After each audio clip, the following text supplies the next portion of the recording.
We Read Bookers, Danny here, and today I would like to review a series of unfortunate events. The entire series. I know what some of you might be thinking, isn't that like a children's series?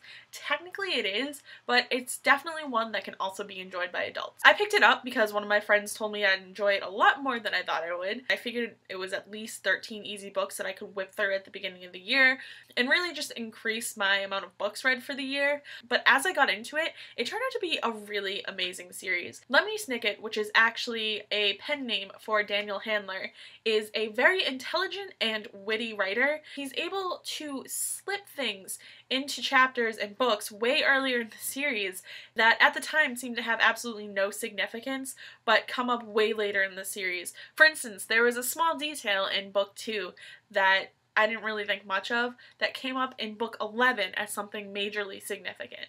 So everything comes back. He also does a great job of slipping little bits of foreshadowing in, but he introduces it in such a way that you almost forget about it by the time it comes up, but when it does, you remember, oh yeah, he did make a reference to this at the beginning of the book. But I'm getting ahead of myself. The basic plot of the book is that there are 3 siblings, Violet, Klaus, and Sonny Baudelaire. At the very beginning of the series, the 3 of them find out that their parents have perished in a fire and that they're going to have to live with a new guardian. The person who takes them in is named Count Olaf, and we come to find out that he is not interested in the children at all. He's really after their parents' fortune. But what he doesn't realize is that the children can't get the fortune until the oldest, Violet, comes of age. Count Olaf spends the entire series trying to chase down the Baudelaire fortune and get it for himself. And as he's trying to do this, the kids keep getting moved from guardian to guardian because something inevitably happens to the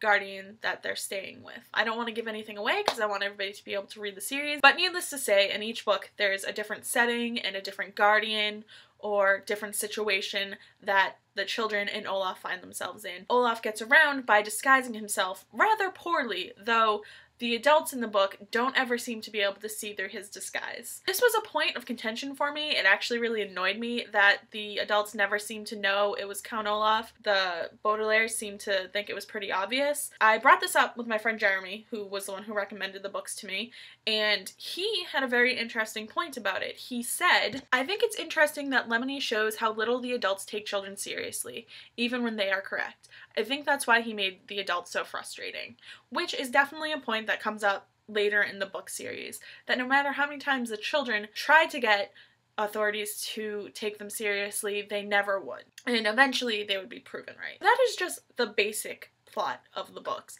There is so much more that happens. There's so much going on behind the scenes in the first couple of books that we don't even get introduced to it until book 5. And from book 5 until book 13, it's just one mystery after another, and it's so exciting and you just can't wait to get to the next book. The book doesn't deal with just the children's unfortunate lives. It also deals with morality and the very fine line between villainy and heroism, and the difference between being a good person and being good enough. There are times when it seems like you're doing something wrong, but the lines are so blurred that it's really hard to tell. And it definitely becomes more interesting as the series goes on. It's really hard to review the series without giving too much away, but I definitely suggest everybody reads it. If you do decide to read it, do not see the movie until you have read all the books. It doesn't give anything away, it's just definitely not as good once you've read the books.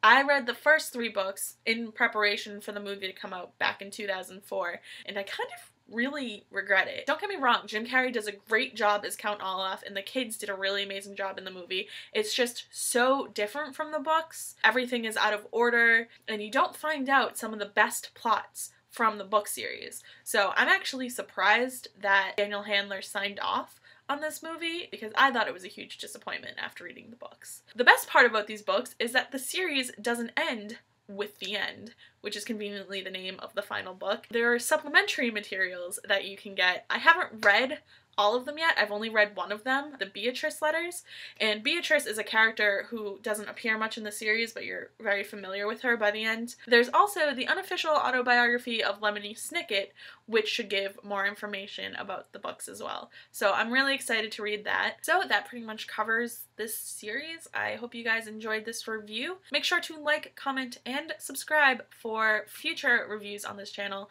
not just from me, but from other awesome booktubers. Bye guys.